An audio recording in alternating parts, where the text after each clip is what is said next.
يتسللون منكم لواذا فليحذر الذين يخالفون عن أمره أن تصيبهم فتنة أو يصيبهم عذاب أليم.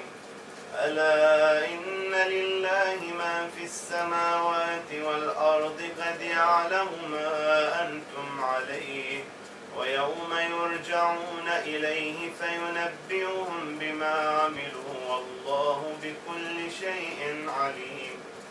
بسم الله الرحمن الرحيم. تبارك الذي نزل الفرقان على عبده ليكون للعالمين. يا أيها الذين آمنوا لا تدخلوا بيوتا غير بيوتكم حتى تستأنسوا وتسلموا على أهلها ذلكم خير لكم لعلكم تذكرون. فإن لم تجدوا فيها أحدا فلا تدخلوها حتى يؤذن لكم وإن قيل لكم ارجعوا فارجعوا وأزكى لكم والله بما تعملون عليم.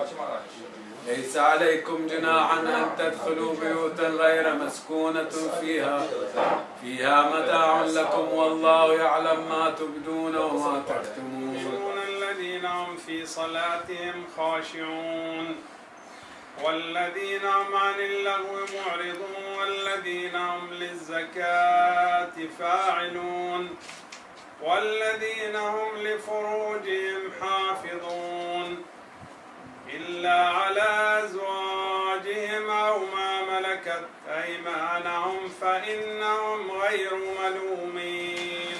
وتقولون بأفواهكم ما ليس لكم به علم وتحسبونه هينا وهو عند الله عظيم.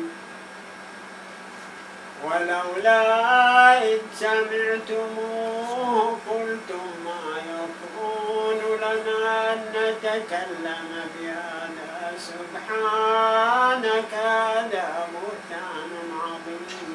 ومن أظلم ممن افترى على الله كذبا أو كذب بآياته إنه لا يفلح الظالمون. ويوم نحشرهم جميعا ثم نقول للذين أشركوا أين شركاؤكم الذين كنتم تزعمون.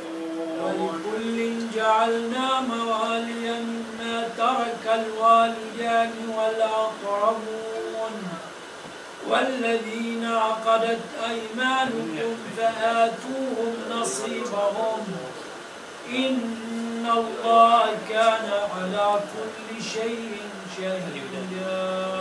لما أفلت قال يا قوم إني بريء مما تشركون إني وجهت وجهي للذي فطر السماوات والأرض حنيفا